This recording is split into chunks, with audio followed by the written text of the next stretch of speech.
Assalamualaikum warahmatullahi wabarakatuh. Innal hamdalillahi nahmaduhu wa nasta'inuhu wa nastaghfiruh wa na'udzu billahi min syururi anfusina wa min sayyiati a'malina. May yahdihillahu fala mudilla lahu wa may yudlil fala hadiyalah. Wa asyhadu an la ilaha illallah wahdahu la syarika lah wa asyhadu anna Muhammadan abduhu wa rasuluhu la nabiyya ba'dah. Allahumma salli wa sallim wa barik ala nabiyyina Muhammadin wa ala alihi wa sahbihi ajma'in. Ya ayyuhalladzina amanu taqullaha haqqa tuqatih wa la tamutunna illa wa antum muslimun. Ya ayyuhan nasu taqu rabbakum alladhi khalaqakum min nafsin wahidah wa khalaqa minha zawjaha wa batha minhuma rijalan katsiran wa nisaa'a wattaqullaha alladhi tasaaluna bihi wal arham innallaha kana 'alaikum raqiba.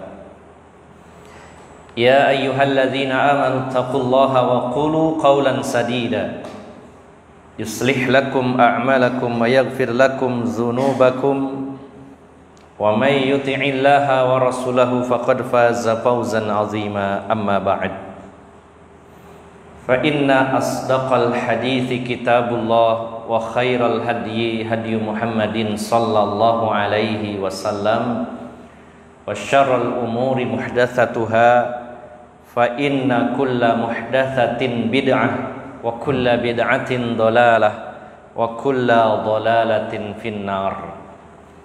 Bapak, Ibu, saudara-saudari jamaah yang dimuliakan Allah Subhanahu wa taala,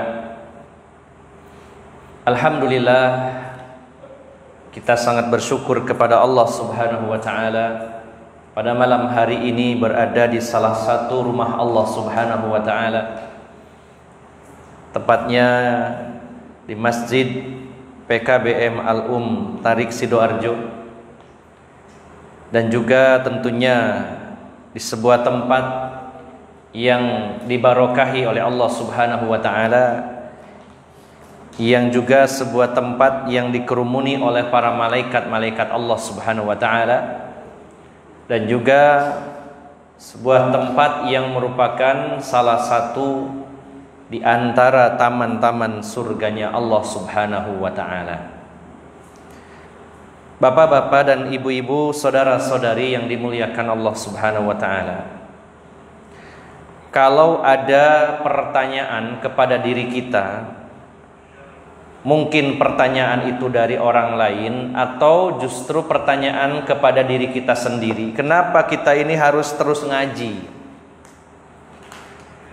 Maka Bapak Ibu jamaah sekalian yang dimuliakan Allah Subhanahu wa taala, ternyata jawabannya cukup panjang, dan jawaban dari pertanyaan tersebut itu sebenarnya merupakan keadaan kita masing-masing. Yang pertama, Bapak Ibu jamaah sekalian yang dimuliakan Allah Subhanahu wa taala, kita mengaji karena kita ingin berilmu, atau dengan kata lain, kalau kita sudah berilmu, kita ingin menambah ilmu kita. Bukankah Rasulullah saja masih terus meminta kepada Allah, padahal beliau orang yang paling berilmu di antara manusia? Beliau berdoa kepada Allah, Rabbi zidni ilma warzuqni fahma. Wahai Tuhanku, tambahkan untukku ilmu agama dan anugerahkan kepadaku kepahaman dalam urusan agama ini. Maka kita ngaji dalam rangka menghilangkan kebodohan kita, kejahilan kita, dan kita ingin mengetahui ilmu agama ini. Lalu kalau ada yang mengatakan, bukankah kita kalau ngaji ada kalanya, bahkan seringkali ngajinya itu tema yang mirip atau sama? Maka jawabannya adalah, kalau kita sudah berilmu kemudian berniat mencari ilmu lagi, maka dengan mengaji berarti kita sedang berusaha menyempurnakan ilmu kita. Bisa jadi kajian yang lalu dengan tema yang sama, kemudian ditambah dengan kajian yang hari ini dengan tema yang sama, akan ada penyempurnaan dari ilmu tersebut. Yang tadinya masih setengah-setengah, kemudian setelah ngaji yang kedua, oh ternyata baru paham. Atau bisa jadi apa yang kita kaji pada pertemuan sebelumnya, kemudian ngaji pada pertemuan berikutnya, ternyata ada perubahan dari pendapat yang kita pegang. Kajian yang lalu dengan ustadz yang berbeda dan referensi kitab yang berbeda, ternyata dalam bab yang sama pendapatnya berbeda dan kita memilih pendapat yang lebih kuat. Maka dengan mengaji lagi kita akhirnya lebih tahu, oh ternyata ada pendapat lain yang lebih kuat, lalu kita ikuti. Ini kemungkinan kedua. Jadi yang pertama, kita ngaji kenapa? Kita ingin menghilangkan kebodohan kita ingin nambah ilmu. Yang kedua, dengan ngaji kita ingin menyempurnakan ilmu yang sudah kita miliki. Barangkali masih kurang di sana sini, atau mungkin ada pendapat lain yang lebih kuat. Nah, posisi kita dua-duanya masuk ini. Termasuk saya. Kita masih butuh ilmu dan juga butuh penyempurnaan. Lalu kalau kita sudah berilmu dan kita menganggap bahwa saya sudah mengetahuinya secara sempurna, sudah mengambil pendapat yang paling kuat, maka kemungkinannya yang ketiga, kita ini bisa jadi lupa dengan ilmu yang kita pelajari. Saya sama Mas Habib ini mungkin dulu pernah ngaji waktu usia SMP kelas 3 atau mungkin kelas 1 SMU, STM. Ada kalanya sudah sekian tahun mungkin lupa, dengan dikaji lagi ingat gitu. Maka kita tetap butuh ngaji, karena apa yang sudah kita ilmui, sudah kita sempurnakan, kita mengambil pendapat yang lebih kuat, ternyata ada yang lupa, maka perlu ngaji lagi supaya ingat. Wah, ini Ustadz saya sudah ngaji, saya sempurnakan, saya cari pendapat yang paling kuat dan saya masih ingat. Pertanyaannya, sudahkah kita amalkan? Dengan ngaji kita mudah-mudahan termotivasi untuk mengamalkan. Berapa banyak ayat dan hadis yang sudah kita pelajari ternyata belum diamalkan. Seandainya kita ini membuat list daftar ayat, hadis yang pernah kita pahami, kita sempurnakan ilmunya dan kita ingat, kita list, kita centang mana yang sudah diamalkan, mana yang belum. Terutama yang sunnah. Kalau yang wajib mungkin kita maksimalkan. Kekurangannya biasanya yang wajib itu adalah lemah atau lalai ya. Tapi kita tetap lakukan. Tapi yang sunnah-sunnah ini banyak yang mungkin, terutama saya, perlu membuat list mana sunnah-sunnah yang belum dilakukan.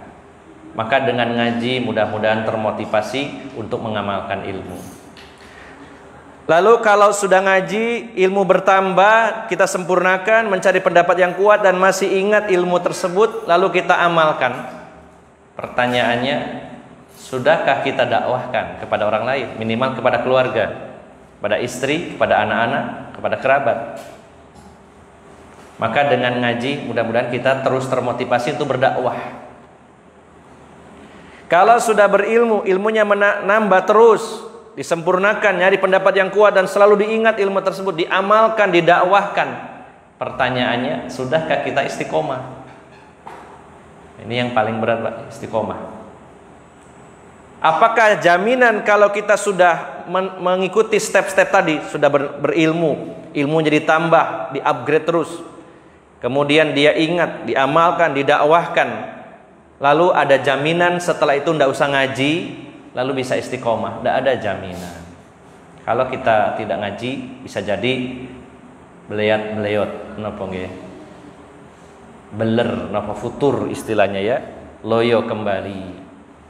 Nah, maka Bapak Ibu jamaah sekalian yang dimuliakan Allah Subhanahu wa taala, maka kalau begitu kapan sebenarnya kita akan selesai dan berhenti tidak ngaji?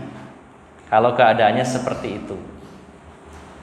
Baru poin yang pertama saja kita sudah kena. Artinya ngaji dalam rangka menambah ilmu, pasti kita butuh. Belum kalau poin yang kedua, kadang lupa, harus ingat lagi. Belum poin yang ketiga, sudah diamalkan belum? Belum poin yang keempat, didakwahkan atau belum? Istiqomah. Maka kalau pertanyaannya kapan kita ini berhenti ngaji? Ya berhentinya kalau sudah masuk liang lahat, sudah masuk alam kubur. Karena memang Rasulullah memerintahkan utlubul ilma minal mahdi ilal lahdi. Carilah ilmu agama ini mulai dari buayan ibu sampai masuk liang lahat.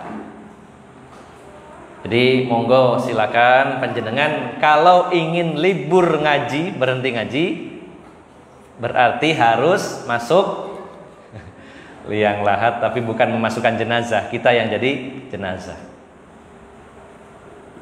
Wah, tapi Ustaz kan capek ngaji itu ya, hujan-hujan, apalagi kerja pagi, berangkat jam 6, baru nyampe rumah menjelang maghrib, harus mandi, terus capek, pegel. Ya. Terus kapan istirahatnya?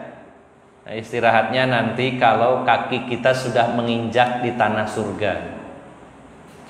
Kalau kaki kita sudah menginjakkan kalau kita sudah menginjakkan kaki kita di tanah surganya Allah Subhanahu wa taala, sudah selesai, istirahatlah kita. Kalau masuk liang lahat masih panjang prosesnya. Walaupun sudah nggak ngaji, walaupun sudah nggak sholat, tapi panjang prosesnya. Bagaimana pertanyaan malaikat di alam kubur? Apakah dapat nikmat kubur atau azab kubur? Bagaimana kondisi waktu berbangkit? Bagaimana saat digiring ke padang mahsyar? Bagaimana ketika dihisab, ketika ditimbang amal-amal kita di mizannya Allah Subhanahu wa taala? Bagaimana ketika melewati haud telaganya Rasulullah SAW, kita mendapatkan airnya atau tidak? Bagaimana ketika kita melewati as-sirat?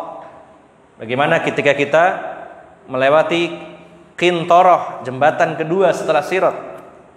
Dan barulah setelah itu minum air di depan pintu surga yang mengalir dari pohon yang ada di depan surga. Setelah diminum maka hilanglah segala kebencian, hilanglah kemarahan, dendam, dan barulah kita layak jadi penghuni surga. Sebelum dicabut rasa dengki, amarah, dendam kepada saudaranya, belum layak kita menjadi penghuni surga. Maka dari sekarang kita latihan untuk membersihkan hati kita dari hasad, dari dengki, kebencian, kemarahan kepada saudara kita. Karena memang penghuni surga itu tidak layak masuk ke dalamnya kalau dia belum bersih dari itu semua. Dan juga jangan beralasan, kan nanti aja dibersihkannya kalau mau masuk surga, ya. Bukankah Allah telah berfirman dalam surat Al-A'raf ayat 4 yang 43, wa naza'na ma fi sudurihim min ghillin tajri min tahtihimul anhar wa qalu alhamdulillahilladzi hadana li hadza wa ma kunna linahtadiya laula an hadanallah laqad ja'at rusulu rabbina bil haqq wa nudu an tilkumul jannatu uristumuha bima kuntum ta'malun. Dan kami cabut segala dendam, kemarahan, kebencian dari dada-dada calon penghuni surga. Ketika mereka dalam hadis Bukhari meminum air yang ada di depan pintu surga, dicabut rasa kebencian. Sampai-sampai Ali bin Abi Thalib mengatakan, semoga ayat ini ditujukan kepada saya supaya saya dicabut rasa benci ini kepada Muawiyah karena dulu pernah berperang. Ya. Maka memang betul nanti calon penghuni surga itu akan dibersihkan hatinya, karena tidak layak masuk surga orang yang masih ada dengki, dendam dalam hatinya. Tapi jangan dijadikan alasan sekarang nggak apa-apa, nanti kan dibersihkan. Lalu ada jaminan kalau hari ini banyak dengki, banyak kemarahan kepada saudaranya, lalu bisa sampai di pintu surga. Maka kita harus latihan. Kalau kita ingin menjadi penghuni surga, dari sekarang latihan bagaimana gerak-gerik sikap dan ahli surga itu. Ahli surga itu tidak ada kemarahan, kebencian. Ya, bahkan walaupun istrinya lebih dari satu, tidak akan ada ya jambak-jambakan di sana antar istri. Karena ada orang yang berpikir, khususnya para ibu, Gimana ya nanti kalau kita masuk surga, suami saya kan dapat bidadari minimal 2. Ya apa rasane? Wong nang dunya itu gak iso dipoligami kok. Ya. Jangan berpikir yang terlalu jauh ya. Karena rasa dendam, benci, marah dihilangkan di sana. Sampai-sampai para ulama menjelaskan ketika menjelaskan hadis Nabi bahwa istana surga, istana bagi para penghuni surga itu ya panjangnya itu 60 mil, saking luasnya. Sehingga walaupun istrinya lebih dari satu, kalau sedang bersama istri yang satunya nggak kelihatan sama istrinya yang lain. Ya, kalau panjenengan rumahnya ukuran 6 kali 8, istrinya 2, satu rumah, waduh ketemu terus. Ya, kalau satu rumah. Nah, tutundi. Ya, kembali kepada tema bahwa kalau kita sudah menginjakan kaki kita di surganya Allah Subhanahu wa taala, barulah kita istirahat di sana. Hanya sekarang kalau capek-capek sedikit tidak apa-apa. Ya, karena kita berharap bisa istirahat full di surganya Allah Subhanahu wa taala. Ya. Dan adapun di surga itu ada kesibukan memang, tapi bukan kesibukan yang memberatkan. Allah berfirman, "Inna ashabal jannatil yauma fi syughulin fakihun." Sesungguhnya ashabul jannah, para penghuni surga itu pada hari itu mereka sangat sibuk sekali. Hum wa azwajuhum fi dhilalin 'alal araiki muttaqiun. Para ulama menjelaskan di antara Imam Ibnu Qayyim Al-Jauziyah rahimahullah, apa sebenarnya kesibukan ahli surga? Bukannya katanya Ustadz istirahat enak di sana. Lah kalau tetap sibuk pegel. Ternyata para ulama menafsirkannya, maaf ini agak vulgar ya, Jibrin ya dianggap lewat aja ya. Kesibukannya itu adalah berhubungan intim. Sibuk berhubungan intim, salah satunya dijelaskan para ulama adalah sibuk dalam berhubungan intim. Jadi bukan sibuk dolek duit, sibuk angon pitik gitu ya, enggak. Tapi sibuk dalam hal tadi ya. Jadi Bapak Ibu jamaah sekalian, mari kita semangat, baik yang mengisi maupun yang menyimak.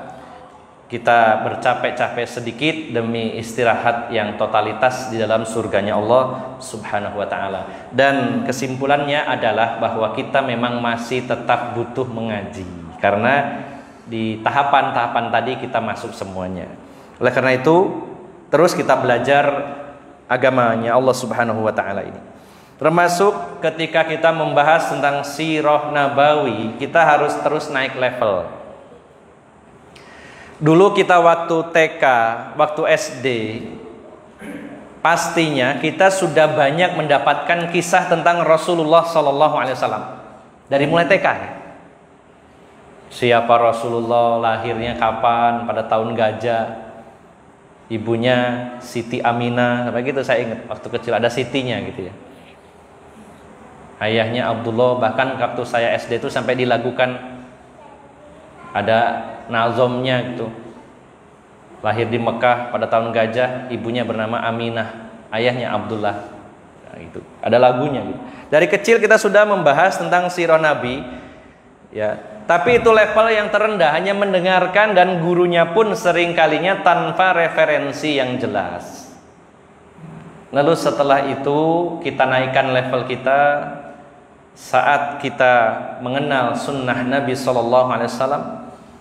Kita belajar tentang sirah nabawi itu dengan adanya referensi yang valid dari kitab-kitab para ulama. Mungkin kita mengkaji kitab yang ditulis oleh Syekh Sofiur Rahman Mubar Kafuri ya. Orang mana ini? Mubar Kafur.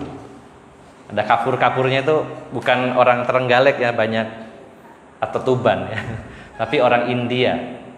Syekh Sofiur Rahman Mubar Kafuri yang pernah mendapatkan penghargaan dari kerajaan Saudi setelah menulis kitab yang sangat bagus tentang sirah nabawi yang berjudul Raudhatul Anwar fi Siratin Nabiyil Mukhtar. Taman yang bersinar ya, dalam pembahasan tentang sirah Nabi yang terpilih. Dari namanya saja bagus. Raudatul Anwar fi Siratin Nabiyil Mukhtar. Itu diantaranya. Maka kita naik level. Oh, ini ada kitabnya. Kalau dulu waktu TK, SD itu hanya mendengar, bisa benar, bisa salah yang disampaikan. Apalagi seringkalinya jarene gitu. Kemudian kita naikkan level kita, ada kitabnya yang dibahas. Ada pertanggungjawaban. Nah, lalu kita naikkan level lagi. Kan sudah baca sirah, kitabnya mungkin masih tipis, tambah yang lebih tebal. Setelah itu ada peningkatan lagi, yaitu pendalaman dari sisi-sisi kehidupan Rasulullah SAW. Sebenarnya dengan belajar agama ini, kita sedang mempelajari kehidupan Rasulullah. Ketika kita belajar tentang akidah, ya kita belajar juga akidahnya Rasulullah SAW. Ketika kita belajar tentang akhlak, yaitu akhlaknya Rasulullah. Ketika kita belajar Al-Quran, maka Rasulullah adalah Al-Quran berjalan. Kalau kita sedang mengkaji kitab Riyadhus Shalihin, bab tentang adab makan dan minum, kita sedang belajar bagaimana adab makan dan minumnya Rasulullah SAW. Mengerucutnya selalu ke sana. Jadi secara umum sebenarnya kita belajar agama ini sedang mempelajari semua sisi kehidupan Rasulullah SAW untuk menirunya. Tapi kan butuh penegasan. Kadang kalau kita bahas masalah sesuatu yang tidak langsung berkaitan dengan sirah, kita menganggapnya itu bukan bagian dari sirah, padahal sirah. Ketika kita belajar bab tentang adab makan, di situ dikisahkan Rasulullah mengatakan kepada seorang anak kecil. Beliau mengatakan, "Ya gulam, samillah wa kul biyaminik wa kul mimma yalik." Wahai anak kecil, bacalah bismillah saat mau makan.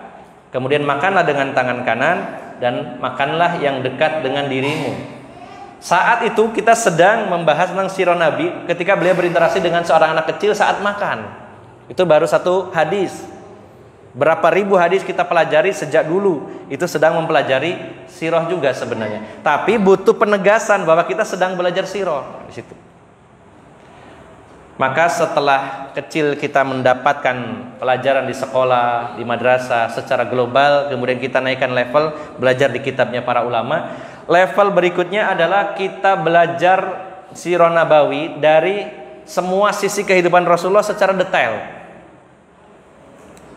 Kalau diglobalkan mungkin masih sifatnya umum, tapi begitu didetailkan, misalkan ya, kita belajar kitab tentang Ghazawatur Rasuli sallallahu alaihi wasallam, perangnya Rasulullah, berarti fokus semua perang yang dilakukan Rasulullah sallallahu alaihi wasallam secara mendetail. Kalau kita mempelajari tentang, misalkan ada satu kitab yang membahas tentang kapan sebenarnya Rasulullah itu tertawa, dibahas dalam satu kitab. Kapan saja beliau itu tertawa, sehingga kita pun tertawa pada momen yang pas. Ya. Jadi kalau kita mengaku mengikut Rasulullah, subhanallah, dalam tertawa pun kita ingat dalil. Dulu kalau ada kasus kayak gini, Rasulullah tertawa apa enggak ya? Kalau kita mau disiplin, subhanallah. Kemudian kapan Rasulullah itu menangis? Layakkah saya menangis saat itu atau suatu saat dengan bercermin kepada Rasulullah? Apakah Rasulullah menangis kalau situasinya seperti itu?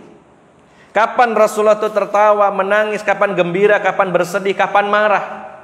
Sampai seorang mukmin yang mengaku mengikuti Rasulullah, dia marah itu mikir dulu. Kalau saya marah seperti ini, dulu Rasulullah melakukannya apa tidak ya? Jangan sampai salah penempatan. Kita marah pada saat momen, pada timing yang tidak pas, harusnya di situ kita diam. Karena Rasulullah pada kasus itu beliau diam, kita malah marah. Kita bergembira pada momen di mana Rasulullah biasanya justru dengan momen itu beliau bersedih. Subhanallah. Jadi sedalam itu Bapak-bapak, Ibu jamaah sekalian, kalau kita mengaku mengikuti Rasulullah itu gerak-gerik kita itu selalu terkontrol. Ini contohnya Rasulullah apa ada apa tidak ya? Nah, salah satunya yang akan kita kaji adalah seni berinteraksinya Rasulullah SAW. Yang ternyata beliau dalam bersikap itu tidak menggebyah uyah. Apa ya istilahnya gebyah uyah itu ya? Apa? Pukul rata. Ya. Beliau tidak bersikap secara apa ya? Gebyah uyah. Semua orang diperlakukan sama. Ternyata luar biasa. Siapa yang sedang berinteraksi dengan Rasulullah, disitulah Rasulullah memiliki ilmu dan mengamalkannya dengan cara interaksi yang benar berdasarkan bimbingan Allah Subhanahu wa taala. Subhanallah, ini sangat luar biasa. Kalau kita mempelajari sirah itu hanya global saja, maka sedikit mungkin, walaupun itu sudah banyak, tapi belum sempurna. Kalau kita belajar sirah Nabi secara spesifik detail, naikkan level kita, pelajari lebih dalam sisi-sisi kehidupan Rasulullah secara khusus, dan itu harus detail dan mendalam. Lalu kita jadikan pedoman kita dalam kehidupan kita. Kalau saya ketemu pejabat, sikap saya harus bagaimana ya? Kalau sudah berilmu, oh dulu Rasulullah ketemu dengan para pembesar itu sikapnya seperti apa? Kita tiru. Kalau Rasulullah itu bertemu dengan orang yang bodoh, bagaimana sikap beliau? Kalau bertemu dengan orang pinter, bagaimana sikap beliau? Sampai bagaimana ketika beliau itu bertemu dengan orang yang cacat, bertemu dengan orang yang melakukan dosa-dosa besar, sikap beliau bagaimana? Apalagi kalau tentang interaksi kepada orang-orang di sekitar kita yang merupakan bagian terpenting dari kehidupan kita, seperti berinteraksi dengan istri, dengan anak-anak, dengan tetangga, dengan kerabat. Ini tentunya lebih betul-betul harus dipahami. Rasulullah saja bagaimana beliau berinteraksi dengan binatang, bagaimana dengan lingkungan, bagaimana dengan anak kecil, ada semuanya. Sehingga kalau kita mempelajari itu semua, maka dalam bersikap kita punya standar operasional prosedur, apa ya, SOP-nya. Oh, kalau ketemu pejabat, SOP-nya dari Rasulullah itu harus begini. Kita pegang teguh. Jaminan tidak akan salah, jaminan. Dijamin ya, tidak akan salah. Maka disinilah kita perlunya menaikkan level kita dalam belajar tentang sirah Nabawi, bersama-sama belajar kepada para ulama dari kitab-kitab mereka, di mana para ulama berusaha membuat sesuatu yang lebih spesifik. Sebagian membuat global, sebagiannya lagi membuat yang spesifik, yang spesial, lebih detail gitu ya. Saya punya sebuah buku, namun belum dapat kitab aslinya. Kitab aslinya berjudul Kaifa Amalahum, yang ditulis oleh Syekh Saleh Al-Munajjid. Namun ada terjemahannya berjudul Seni Berinteraksi Rasulullah sallallahu alaihi wasallam. Bapak Ibu jamaah sekalian yang dimuliakan Allah Subhanahu wa taala. Ada pertanyaan, sebenarnya mengapa kita ini harus meneladani Rasulullah Muhammad sallallahu alaihi wasallam? Kenapa sih kita ini harus mencontoh Rasulullah sallallahu alaihi wasallam? Bukankah contoh itu bukan hanya beliau, ada yang lainnya? Ya. Maka ada beberapa jawaban yang bisa kita angkat pada malam hari ini. Yang pertama, mengapa kita ini meneladani, mencontoh, meniru Rasulullah sallallahu alaihi wasallam? Yang pertama adalah karena itu perintah Allah Subhanahu wa taala. Bukankah kita ingin menjadi orang yang bertakwa, menjalankan perintah salah satunya? Maka itu perintah Allah Subhanahu wa taala untuk menjadikan Rasulullah sebagai teladan. Dalilnya apa? Dalam surat Al-Ahzab ayat 21, kita sudah hafal ayatnya. Allah berfirman, "Laqad kana lakum fi Rasulillahi uswatun hasanah." Ya.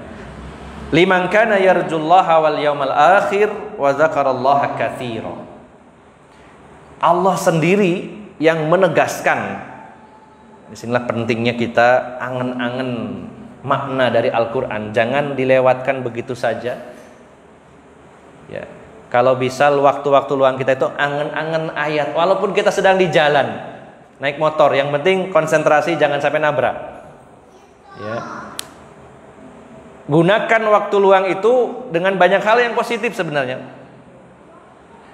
Saya itu misalkan ya lagi di jalan, saya ngaji, belajar tajwid, saya belum menguasai huruf ain misalkan, di jalan ain gitu, nggak masalah, berpahala, melatih terus, karena itu ilmu praktek, bukan ilmu nyawang atau ilmu teori.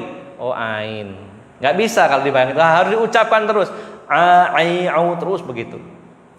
Nah waktu luang bisa dimanfaatkan untuk latihan seperti itu di jalan, daripada ngantuk ya. Pikiran kosong, latihan makharijul huruf ya, agak dikeraskan karena memang butuh. Tapi kalau di lampu merah jangan keras-keras. Jadi sebelahnya ini baru keluar dari menur ini. Khawatirnya begitu ya. Nah, termasuk juga waktu-waktu luang kita, sehingga tidak ada waktu yang kosong dari ibadah, adalah mengangan-angan. Maksudnya angan-angan di sini itu bahasa Jawa ya, angan-angan sama anane itu meresapi, menghayati isi Al-Qur'an. Satu ayat yang kita resapi, subhanallah, itu luar biasa. Termasuk ayat ini, kita resapi, ya Allah, Allah sendiri menegaskan, laqad, sungguh benar-benar Allah yang merekomendasikan, bukan siapa-siapa, bukan pejabat, bukan presiden. Allah sendiri yang menegaskan. Laqad kana lakum, sungguh ada bagi kalian, ya, fi Rasulillah, dalam diri Rasulullah Muhammad sallallahu alaihi wasallam, uswatun hasanah. Ya. Maka tidak perlu ragu lagi, karena yang merekomendasikan Allah sendiri, bahwa beliau sallallahu alaihi wasallam itu adalah uswatun hasanah bagi siapa saja yang mengharapkan berjumpa dengan Allah dan hari akhir, dan mengingat Allah atau menyebut nama Allah dengan penyebutan yang banyak. Ya. Dan kita jangan pernah melanggar perintah Rasulullah sallallahu alaihi wasallam. Harus selalu sinkron, mengikuti yang diperintah Rasulullah kita ikuti, yang dilarang Rasulullah tinggalkan. Meneladani itu bentuknya begitu, mengikuti seluruh perintahnya, mengikuti menjauhi segala larangannya, mencontoh seluruh sisi kehidupannya sesuai kemampuan. Allah mengancam kalau kita ini menyimpang dari apa yang sudah dilakukan Rasulullah SAW dengan firman-Nya dalam surat An-Nur ayat 63. Allah berfirman, "Falyahdharil ladzina yukhalifuna an amrihi an tusibahum fitnatan au yusibahum adzabun alim." Maka hendaklah orang-orang yang menyalahi perintah Rasul sallallahu alaihi wasallam itu takut akan ditimpa fitnah, cobaan, dan ditimpa azab yang pedih. Fitnah ini secara asal adalah artinya ujian, tetapi dispesifikkan oleh para ulama, kalau ada kata fitnah maknanya ujian, biasanya lebih spesifik, lebih khusus, yaitu ujian yang tidak disukai. Ya. Itu bala, ujian yang tidak disukai oleh manusia. Lalu setelah itu dimutlakan lagi kepada hal-hal yang buruk, semua kejelekan, kejahatan, kejadian yang buruk itu disebut fitnah. Maka hendaknya kita hati-hati jangan sampai menyalahi Rasulullah sallallahu alaihi wasallam, ya, agar tidak terkena fitnah, yaitu keburukan-keburukan, musibah-musibah, dan tidak terkena azab Allah Subhanahu wa taala. Jadi kalau ada pertanyaan mengapa kita harus meneladani, mencontoh Rasulullah, jawabannya karena yang pertama itu perintah Allah Subhanahu wa taala. Yang kedua, Bapak Ibu jamaah sekalian, kalau kita ini meniru, mencontoh seseorang selain Rasulullah SAW, maka ada kemungkinan yang kita tiru itu benar, ada kemungkinan yang kita tiru itu salah. Kita ngikuti satu tutorial saja di YouTube. Ada orang itu, ini karena sedang mempelajari ayam ya, saya kasih contoh ayam saja ya. Ada orang niru tutorial cara membuat mesin tetas ayam. Dalam tutorialnya itu hanya dijelaskan pakai lampu 5 watt, jaraknya sekian, dengan ukuran box sekian, titik. Dibuatlah seperti itu persis. Sampai 50 hari tidak netes-netes, padahal harusnya 21 hari netes. Sampai 50 hari gak netes. Ternyata apa? Ada yang terlewatkan, yaitu harus diukur suhunya, ya, harus stabil 37,8. Ya, dibuatlah pakai termostat supaya terjaga suhunya stabil 37,8 dan kelembabannya sekitar 55%. Nah, maka kalau kita meniru seseorang, ada kemungkinan benar, ada kemungkinan salah. Tetapi kalau meniru Rasulullah SAW, beliau maksum, terpelihara dari dosa. Nah, maka alasan kedua, kenapa kita harus meneladani beliau? Karena jaminan beliau terjaga dari kesalahan. Wah, kalau kita niru orang yang terjamin dari kesalahan, aman. Kalau niru orang yang tidak terjaga dari kesalahannya, tidak aman. Ada kemungkinan benar, ada kemungkinan salah. Ada kemungkinan itu tutorial yang jujur atau hanya ngeprank. Bisa jadi ya. Atau menipu. Kalau kita meneladani Rasulullah sallallahu alaihi wasallam, maka beliau terpelihara dari kesalahan, atau diistilahkan dengan ma'sum, terjaga dari dosa dan kesalahan. Beliau sedikit saja melakukan kesalahan langsung Allah tegur. Sebagai manusia biasa, beliau pernah beberapa kali ya hampir saja berbuat salah, kemudian Allah ingatkan sehingga terjaga juga. Kesimpulan akhirnya beliau terjaga. Beliau itu sallallahu alaihi wasallam setiap pagi itu keliling ke istri-istri beliau yang jumlahnya 9. Semua istri Rasulullah ada 11, tapi ketika beliau wafat yang ada 9. Dan beliau keliling ke rumah istri-istri beliau. Namanya poligami, antar istri itu pasti ada yang namanya kompetisi, adalah. Kalau yang istrinya satu tidak akan pernah merasakan kompetisi tersebut ya. Nah, yang unik itu Rasulullah itu ketika beliau berkunjung ke rumah Maria Kibtiyah yang dari Mesir, wanita Rasulullah SAW, maka beliau selalu disuguhi madu. Setiap istri memberikan pelayanan terbaik supaya paling disayang, paling dicintai ya. Kalau cuma satu nggak ada persaingan ya, saonoe. Tapi kalau sudah ngaji, insya Allah walaupun nggak ada pesaingnya maksimal karena pahalanya besar, gitu ya ibu-ibu ya, insya Allah. Supaya tidak dicarikan saingan, pelayannya harus maksimal, gitu ya. Karena Rasulullah ketika beliau menikah dengan Khadijah, kata para ulama, kualitas Khadijah itu sama dengan 4 wanita, sehingga Rasulullah tidak membutuhkan yang lain. Iki wis sempurna kok saya dolek mana ya, mana ya. Mungkin ada alasan lain. Balik lagi ke tema ya. Rasulullah diberi madu oleh Maria Kibtiyah setiap berkunjung ke rumahnya. Nah, dan madu itu walaupun diminum mungkin ada sisa di bibir, ada sedikit aromanya. Ketika habis minum madu, kemudian ke istri yang lainnya, ke rumahnya Aisyah radhiyallahu anha, Aisyah melihat, wah ini dari Maria mesti dikasih madu, di sini nggak ada. Maka akhirnya Aisyah menghubungi Ummu Salamah, tapi karena nggak ada WA langsung datang ya. Ummu Salamah, kita sepakat yuk, kalau Rasulullah itu habis dari rumah Maria, itu kan mesti dikasih madu. Nanti bilang, mulut Rasulullah baunya nggak enak, bilang gitu ya, supaya semakin kuat. Kalau saya sendirian nanti dikira berbohong. Kalau nanti kamu ikut-ikutan dan juga istri yang lain, maka Rasulullah akan mikir gitu. Bersepakat gitu. Maka ketika Rasulullah habis minum madu dari rumah Maria Kibtiyah ke rumahnya Ummul Mukminin Aisyah, kata Aisyah, kok bau mulutmu nggak enak Rasulullah? Kata Rasulullah, apa ya? Saya minum madu kok. Masa sih?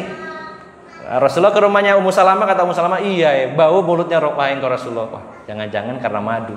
Akhirnya Rasulullah menyendiri di pojokan kota Madinah, menyendiri merenung. Apa saya haramkan saja ya madu itu ya? Karena gara-gara madu istri-istri saya protes. Ya. Maka langsung ditegur oleh Allah Subhanahu wa taala. Ya ayuhan nabiyyu lima tuharrimu ma ahallallah. Wahai Nabi, apakah engkau akan mengharamkan sesuatu yang aku halalkan gara-gara ibtigha amardati azwajik, gara-gara mencari ridho istrimu? Ditegur. Oh, ternyata madu itu halal, kenapa harus saya haramkan gara-gara istri? Nah, begitulah Rasulullah ketika akan berbuat salah Allah ingatkan. Sebagaimana juga kisahnya ketika didatangi oleh Abdullah ibnu Ummi Maktum, langsung diingatkan oleh Allah Subhanahu wa taala. Jadi kenapa kita harus meneladani Rasulullah? Yang pertama karena itu perintah Allah, yang kedua karena ada jaminan beliau itu bebas dari kesalahan sehingga kita tidak ragu-ragu dalam mencontohnya. Kewajiban kita sudah nggak usah milih-milih lagi mana yang benar mana yang tidak, full ya, serap semuanya dari Rasulullah, jamin benar. Tugas kita hanya mencari tahu dan mengamalkan, sudah. Enaknya gitu Pak. Kalau mencontoh saya harus mencari tahu, ya, memahami, kemudian disaring lagi benar enggak ya ini Ustaz Hermanto itu melakukan ini benar apa enggak ya? Masih ragu-ragu Pak karena enggak ada jaminan. Kalau Rasulullah kita dipermudah oleh Allah, ya sudah pokoknya dipelajari sebanyak-banyaknya sisi kehidupan Rasulullah, kemudian dipahami dengan benar, diamalkan, tidak perlu memilih-milih lagi. Karena sudah ada jaminan bahwa beliau adalah orang yang maksum. Ini alasan yang kedua. Yang ketiga, Bapak Ibu jamaah sekalian, mengapa kita harus meneladani Rasulullah SAW? Karena ternyata kehidupan beliau SAW itu mengandung hikmah yang besar. segala gerak-geriknya beliau mengandung ilmu, mengandung hikmah yang besar, bukan sesuatu yang ya asal-asalan, tapi semuanya ilmu. Istilahnya sekarang itu daging tok gitu istilahnya. Katanya Dr. Krishna kemarinnya daging tok gitu ya. Sehingga apa? Karena beliau mendapat bimbingan dari Allah Subhanahu wa taala, sehingga apa yang beliau lakukan itu sesuatu yang berharga. Ucapannya ya berupa hadis Nabi itu juga ilmu. Kemudian apa namanya? Perbuatannya juga ilmu, diamnya pun bahkan ilmu. Mengandung hikmah yang besar, subhanallah. Luar biasa. Sehingga kalau kita mencontoh Rasulullah, berarti kita mendapatkan banyak sekali hikmah, kebijaksanaan, banyak sekali mendapatkan ilmu. Kemudian yang keempat, meneladani Rasulullah adalah syarat agar kita ini sukses. Ya. Kita tidak akan pernah sukses sebelum meneladani Rasulullah sallallahu alaihi wasallam. Kalau ingin sukses, contohlah Rasulullah sallallahu alaihi wasallam. Nah, dan juga Rasulullah itu adalah teladan dalam segala situasi. Yang terakhir, kenapa kita meneladani Rasulullah? Karena beliau itu teladan dalam segala situasi. Situasi aman, beliau teladan. Situasi genting, beliau adalah teladan. Situasi dingin, adem ayem, beliau menjadi contoh. Situasi memanas, beliau jadi contoh. Subhanallah, luar biasa. Ini sebuah nikmat, bahkan kenikmatan terbesar. Ya, para ulama mengatakan yaitu a'zamun ni'amil basyariyah. Nikmat yang paling agung yang pernah diterima oleh manusia di muka bumi ini adalah diutusnya Rasulullah sallallahu alaihi wasallam. Dan Bapak Ibu jamaah sekalian, dalam kitab ini juga dijelaskan bahwa beliau itu unggul, beliau itu tinggi, bukan semata-mata pribadi beliau, tapi memang diarahkan oleh Allah Subhanahu wa taala. Allah menurunkan Al-Quran. Kalau hanya Al-Qurannya saja berupa ilmu, berupa teori-teori, belum cukup. Ada Rasulullah yang mempraktekannya, sehingga kita punya semacam pilot project. Oh, ini ya Rasulullah itu mengamalkan Quran itu seperti itu.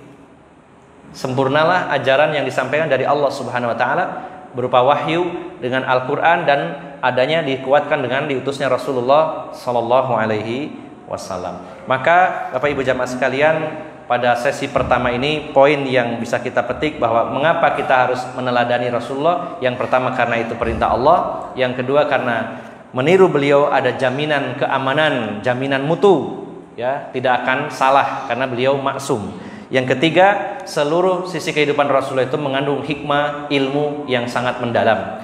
Yang keempat, meneladani Rasulullah adalah syarat untuk mencapai kesuksesan. Dan yang kelima, Rasulullah itu teladan dalam segala situasi dan kondisi. Udah Isya ya? Belum? Sudah. Kita break dulu untuk adzan Isya, kemudian kita lanjutkan sedikit setelah Isya nanti insyaallah.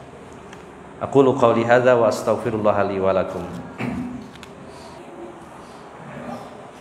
Alhamdulillah wassalatu wassalamu ala Rasulillah wa ala alihi wa sahbihi wa mawalah, amma ba'd. Bapak-bapak dan ibu-ibu, saudara-saudari jamaah yang dimuliakan Allah Subhanahu wa taala.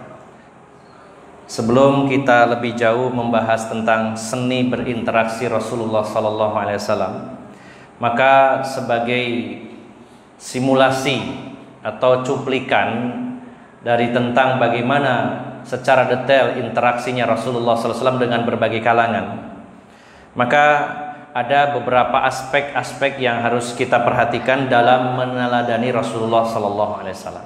Dalam arti sebenarnya kita harus memetakan sebenarnya sisi apa saja yang harus kita tiru dari Rasulullah SAW. Nanti secara detailnya mudah-mudahan kalau ada waktu bisa disambung karena mungkin terbatasnya waktu. Sebelum kita membahas tentang detailnya interaksi Rasulullah dengan berbagai lapisan masyarakat, kita ambil sisi-sisi globalnya, yakni tentang sisi-sisi apa saja yang harus kita ambil teladan dari beliau sallallahu alaihi wasallam. Dan saya senangnya belajar sirah itu adalah dalam satu pertemuan entah berapa kali disebut nama Rasulullah dan kita bersolawat. Seandainya kita pada malam hari ini tidak mendapatkan apapun kecuali salawat atas Nabi yang sangat banyak itu, maka kebaikan yang luar biasa. Jangan lupa setiap disebut nama Nabi Sallallahu Alaihi Wasallam bersalawat atas nama beliau. Bahkan ketika kita menulis pun di WA harus dibiasakan, dilengkapi Sallallahu Alaihi Wasallam. Jangan disingkat SAW ya, dilengkapi. Maka belajar sirah banyak sekali menyebut nama beliau Sallallahu Alaihi Wasallam sehingga kita banyak bersalawat. Kalau pada satu pertemuan 1 jam disebut nama beliau sebanyak 50 kali, berarti 50 kali kita bersalawat, berarti 500 kali kita mendapat salawat dari Allah Subhanahu wa taala. Karena Rasulullah bersabda, "Man shalla alayya salatan wahidah." Siapa yang bersalawat kepadaku satu salawat, sallallahu biha asyran, maka Allah bersalawat kepadanya sebanyak 10 kali. Dan salawatnya Allah itu adalah memuji-muji kita di hadapan makhluk-makhluk Allah Subhanahu wa ta'ala. Dan salawatnya malaikat adalah mendoakan kebaikan kepada kita semuanya. Bapak Ibu jamaah sekalian, dari sisi apa saja sebenarnya kita meniru beliau Sallallahu Alaihi Wasallam? Yang paling utama, yang pertama adalah kita menirunya dari sisi akhlak beliau Sallallahu Alaihi Wasallam. Allah sudah menegaskan di dalam surat Al-Qalam ayat yang keempat, wa innaka la'ala khuluqin azim. Dan sesungguhnya engkau wahai Muhammad sallallahu alaihi wasallam benar-benar berada dalam budi pekerti akhlak yang agung. Allah sendiri yang mengabarkannya, menegaskannya, wa innaka la'ala khuluqin azim. Engkau benar-benar wahai Muhammad sallallahu alaihi wasallam berada di atas akhlak yang agung. Ya. Sampai Ummul Mukminin Aisyah mengatakan, ketika ditanya tentang bagaimana akhlaknya Rasulullah, beliau menjawab, kana khuluquhul Qur'an. Akhlak beliau adalah Al-Qur'an. Bagaimana statement pernyataan dari seorang istri yang lain, yaitu Sofiyah bintu Huyai Al-Akhtab, yang mengatakan bahwa seluruh orang yang pernah saya temui tidak pernah ada yang mengungguli akhlaknya Rasulullah SAW. Saya tidak pernah melihat seorang pun yang bisa mengungguli akhlaknya Rasulullah Sallallahu Alaihi Wasallam. Coba kita sedikit merenung. Aisyah radhiyallahu anha, beliau istri Rasulullah yang merupakan putri dari sahabat terbaik itu Abu Bakar As-Siddiq, yang dari awal sudah dekat dengan Rasulullah Sallallahu Alaihi Wasallam. Abu Bakar ayahnya sudah dekat. Tetapi kalau Sofiyah bintu Huyai Al-Akhtab, siapa Huyai bin Al-Akhtab? Dia pembesar dan pemimpin Yahudi yang melarikan diri ke Khaybar bersama Bani Nadir dan juga Bani Qainuqa ketika terjadi pengusiran dari Madinah. Sementara Bani Quraidah dihukum pancung atau penggal leher mereka berdasarkan keputusan Sa'ad bin Mu'adz setelah peristiwa perang Khandaq. Maka Bani Nadir, Bani Qainuqa, orang-orang Yahudi yang kaya raya, para pembesarnya membawa harta dan diberi kebebasan. Rasulullah, silakan kamu bawa. Sampai dalam kitab Ghazawatur Rasul itu dijelaskan bahwa Bani Qainuqa itu membawa berunta-unta emas-emas mereka, karena mereka adalah para pengrajin emas. Jadi tidak dirampas oleh Rasulullah SAW, diusir saja dari Madinah, tapi harta mereka dibawa, bahkan sampai dibawa semuanya, boyongan. Sehingga di Khaybar bertemu dengan penduduk asli Khaybar. Di sana mereka adalah para petani ulung, ya, memiliki lahan yang sangat subur dan memiliki ilmu tentang pertanian yang jauh di atas para sahabat Nabi Sallallahu Alaihi Wasallam. Sehingga wilayah Khaybar itu wilayah yang sangat kaya raya. Dan kita mungkin mengenalnya dalam peristiwa perang Khaybar hanya ada satu benteng Khaybar. Ternyata bentengnya sangat banyak, berlapis-lapis. Ada benteng yang khusus menyimpan logistik makanan saja. Ada benteng untuk penyimpanan persenjataan. Ada benteng untuk menyembunyikan para wanita dan anak-anak. Ada benteng yang terdepan. Begitu, luar biasa. Berlapis-lapis benteng. Dengan banyaknya pasukan yang terlatih dan juga dengan banyaknya persenjataan dan logistik, sehingga cukup berat waktu itu dalam peristiwa perang Khaybar Rasulullah dan para sahabatnya untuk menaklukkannya. Itu pada tahun ke-6 Hijriah, ya. Nah, dengan izin Allah Subhanahu wa taala kaum muslimin mendapatkan kemenangan di bawah panglimanya yaitu Ali bin Abi Thalib Dan Huyai bin Al-Akhtab, pemimpinnya, itu terbunuh. Kemudian yang terbunuh itu juga adalah menantunya, yaitu suami dari Sofia. Kemudian para sahabat akhirnya mendapatkan ghanimah dan tawanan yang sangat melimpah. Bahkan ghanimahnya bukan hanya makanan, persenjataan, kendaraan, termasuk tanah yang luas. Itu jadi ghanimahnya kaum muslimin. Yang pada akhirnya karena Rasulullah bermusyawarah dengan para sahabat, kalau kita kelola sendiri kayaknya tidak mampu, karena teknologi pertaniannya lebih canggih mereka. Jadi hanya disepakati gini saja, tanah kalian kelola, nanti hasilnya bagi dua. Yang 50% untuk kaum muslimin. Sampai para sahabat mengatakan, sebelum perang Khaybar kami selalu kelaparan, tapi setelah perang Khaybar kami selalu kekenyangan. Dan salah satu yang didapatkan oleh para sahabat dan Rasulullah adalah tawanan-tawanan perang, baik laki-laki maupun perempuan, yang dijadikan budak. Maka Sofiyah ini adalah putri dari kepala suku, di mana ayahnya terbunuh dalam perang itu, suaminya juga terbunuh. Kemudian ditawan oleh para sahabat dan ghanimah itu dibagi-bagikan oleh Rasulullah SAW. Lalu para sahabat ada yang menyampaikan kepada Rasulullah, ya Rasulullah, Sofiyah itu putrinya kepala suku, maka sepantasnya sebaiknya engkau yang mendapatkannya, jangan diberikan kepada Dihyah Al-Kalbi, seorang sahabat, ditukar dengan yang lainnya. Maka Rasulullah sepakat, akhirnya Dihyah Al-Kalbi diberi tawanan yang lainnya, dan Rasulullah mengambil Sofiyah bintu Huyai Al-Akhtab. Kemudian setelah itu Rasulullah menawarkan, wahai Sofiyah, kamu saya beri dua pilihan. Yang pertama, kamu tetap menjadi seorang Yahudi dan saya jadikan budak, atau kamu masuk Islam, saya nikahi. Maka beliau memilih untuk dinikahi Rasulullah SAW, dan beliau menikahi di dalam perjalanan. Sempat mengadakan walimah dengan para sahabat memasak gandum yang tersisa untuk walimahnya Rasulullah SAW di perjalanan. Dan di malam pertama Sofiyah menolak untuk disentuh Rasulullah SAW, sehingga Rasulullah sempat kurang merasa enak. Setelah itu melanjutkan perjalanan, baru di malam yang ketiga beliau mau disentuh oleh Rasulullah SAW, dan Rasulullah bertanya, kenapa engkau tidak mau saya sentuh di malam pertama? Maka Sofiyah mengatakan, saya khawatir karena masih dekat dengan area Yahudi, saya khawatir dengan keselamatan Anda. Makanya saya menolak, bukan karena nggak mau. Ya. Kemudian ada sahabat juga yang semalam suntuk itu keliling di tenda Rasulullah, keliling gelibet. Sampai Rasulullah itu pagi hari, ngapain kamu itu kok keliling di tenda saya? Saya ini pengantin baru kok, ganggu aja, kalau bahasa kita. Kata sahabat ini, ya Rasulullah, dia kan wanita Yahudi, bapaknya kita bunuh, suaminya kita bunuh.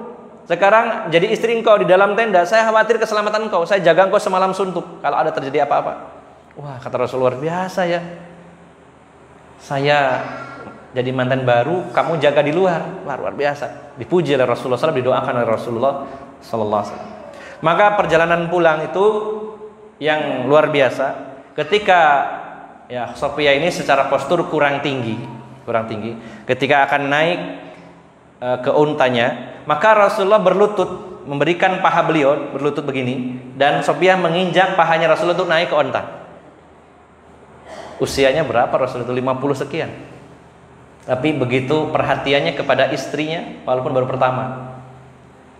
Ini naik ke onta, Rasulullah beliau memberikan pahanya ya seperti ini, naik di sini, naik ke onta, gitu ya. Seperti kita ya, kalau naik motor yang masangkan helmnya istri kita ya, kita ya pasangkan, gitu enggak? Kalau enggak diprotes ya ibu-ibu ya. Kalau naik mobil dibukakan pintunya dulu, istrinya masuk, baru kita masuk, apa wes melebu dewe gitu, gimana? Nah, Rasulullah seperti itu contohnya.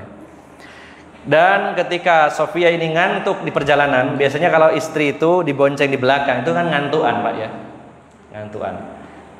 Dan biasanya kalau suami yang tidak paham itu kudu emosi, wis macet panas ditinggal turun nang buri, waduh. Tapi Rasulullah apa yang beliau lakukan? Ya. Beliau meminta kepada Sofiyah, wahai Sofiyah, ya, julurkan kakimu di atas pahaku, maka selonjor ke depan, ya, supaya nyaman. Istrinya tidur, bangun-bangun sudah nyampe. Itu ujian luar biasa. Ternyata mempraktikkan agama ini tidak mudah dalam hal seperti itu ya. Rasanya itu, aduh, pegel, konsentrasi, rame, dibentai orang, istrinya tidur. Sampai ada seorang jamaah itu, panitia kajian cerita, istri saya kalau saya tidur, saya cari kuburan, berhenti dulu terus tangi lu kuburan gitu. Sampai seperti itu. Rasulullah tidak seperti itu. Nah, apa ibroh yang bisa kita ambil? Bayangkan Bapak Ibu jamaah sekalian, Sofiyah ini mantan Yahudi, ayahnya dan mantan suaminya dibunuh oleh pasukan Islam. Kemudian dinikahi Rasulullah SAW, tapi beliau mengatakan bahwa saya tidak pernah bertemu dengan orang sebaik Rasulullah SAW. Ini sebuah penilaian yang sangat-sangat objektif. Sampai akhirnya menghilangkan segala kemarahan, dendam karena kebaikan Rasulullah SAW. Ya, coba kalau antum, tapi jangan dipraktekannya. Oh itu bojone dibunuh, bapaknya dibunuh terus dinikah, mau nggak kira-kira? Bapaknya dibunuh, walaupun dalam kasus perang ya, suaminya dibunuh, setelah itu menjanda, dinikahin sama kita, pasti dendam ya, pasti. Tapi mengapa Sofia begitu mengeluh-elukan Rasulullah SAW? Karena begitu tingginya akhlak Rasulullah SAW. Maka ini jadi pembanding, mungkin orang, Aisyah kan istri Rasulullah dari putrinya Abu Bakar, sudah lama mengenal Rasulullah. Tapi buktinya Sofia mengatakan bahwa saya tidak pernah bertemu dengan seseorang yang memiliki akhlak setinggi Rasulullah SAW. Ini pelajaran yang pertama. Yang kedua, kalau ingin tahu karakter akhlak seseorang, maka tanyakan kepada orang yang paling dekat dengan dia, istrinya dan keluarganya. Kalau hanya dari luaran, itu bukan jaminan. Berapa banyak orang itu ya, kalau di luar, suka nraktir teman-temannya. Ayo tak traktir nang warung kopi, ya yang bayar. Tapi ternyata di rumah pelitnya luar biasa sama istrinya. Ada yang seperti itu. Makanya kalau ada orang cerita kepada seorang istri, Masya Allah mbak, sampean beruntung sekali dua bojo koyok ngono. Loman. Apa kata istrinya? Jare sopo. Pahit nang jero iki. Berarti yang lebih jujur istrinya karena lebih tahu. Seseorang bisa saja pencitraan di luar, dia seorang yang sabar, kepada orang lain sabar, kepada istrinya belum tentu sabar. Kepada orang lain tidak berani membentak, kepada istrinya berani membentak. Ya. Maka kalau ingin tahu kualitas seorang laki-laki, tanyakan kepada istrinya. Itu jaminan ya, insya Allah ya, karena tiap hari berinteraksi. Walaupun seorang ustadz, di luar dilulukan ustadz, tapi di dalam rumahnya, bisa jadi begitu. Sampean pinter ceramah nang jobo kok ini teori tapi barang nang omah bahasanya itu bisa saja terjadi seperti itu karena yang paling tahu itu istrinya, anak-anaknya ya. Cuma ya nggak disampaikan aja keluar, bojoku ke ustadz tapi kok ngene-ngene ya. Tidak. Tapi Rasulullah SAW luar biasa yang memberi penilaian istri-istri beliau dengan penilaian yang sangat di luar ekspektasi, dari tinggi sekali. Aisyah mengatakan, "Kana khuluquhul Quran." Akhlaknya Rasul itu Al-Quran. Sofia bintu Huyai mengatakan, "Saya tidak pernah bertemu dengan seorang laki-laki yang terbaik akhlaknya selain Rasulullah SAW." Kalau kepada orang yang tiap hari interaksi saja penilaiannya begitu baik, bagaimana di luar lebih? Maka Rasulullah itu di luar di dalam baik. Ya. Kemudian dari mungkin itu kan istrinya. Coba dari sisi yang lain, Anas bin Malik. Ketika Rasulullah hijrah ke Madinah, warga Madinah, kaum Ansor itu memberi hadiah kepada Rasulullah pada saat kedatangan beliau. Maka ya Abu Talha yang telah menikahi Ummu Sulaim, itu ibunya dari Anas bin Malik. Jadi Malik itu suaminya Ummu Sulaim terus meninggal, kemudian menjanda, kemudian dilamar oleh Abu Talha dan akhirnya masuk Islam.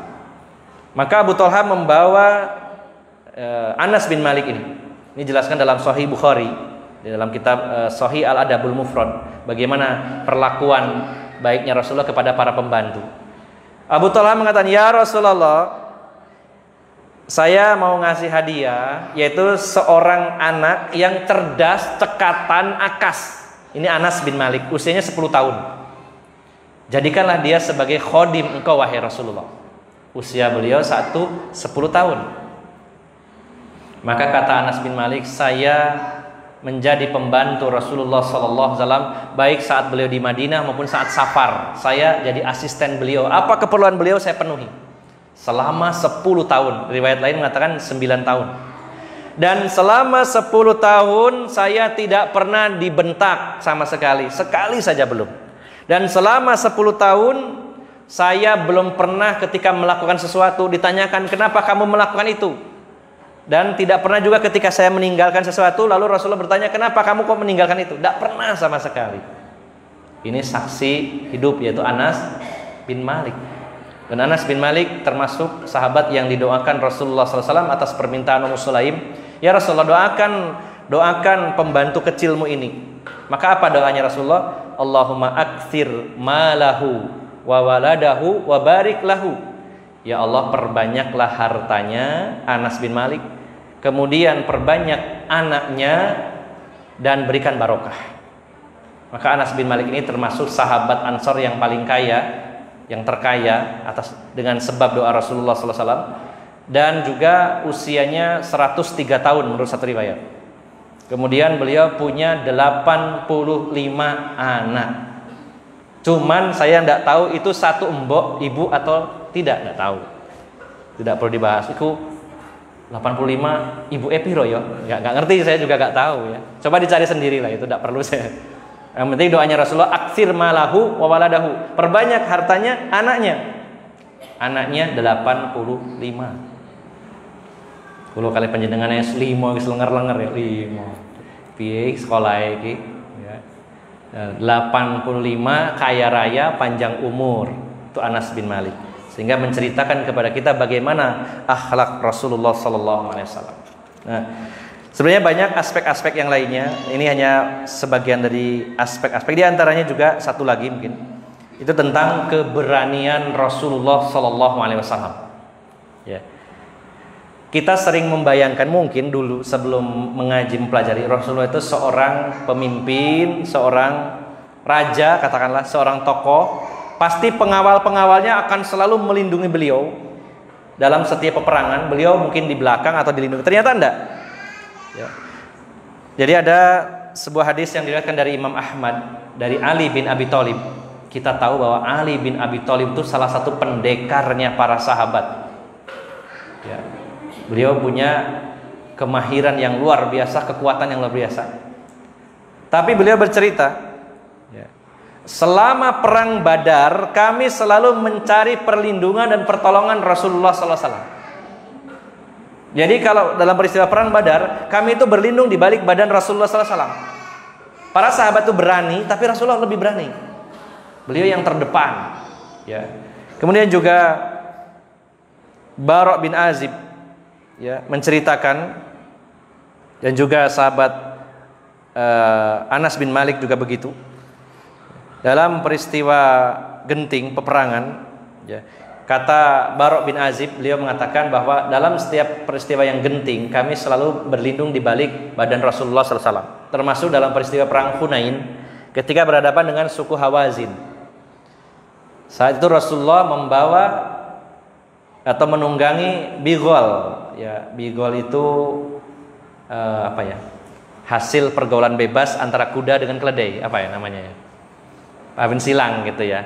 Cross antara kuda dengan keledai sehingga bigol namanya ya. Bigol yang berwarna putih dituntun oleh Abu Sufyan dan Rasulullah menungganginya untuk memimpin pasukan.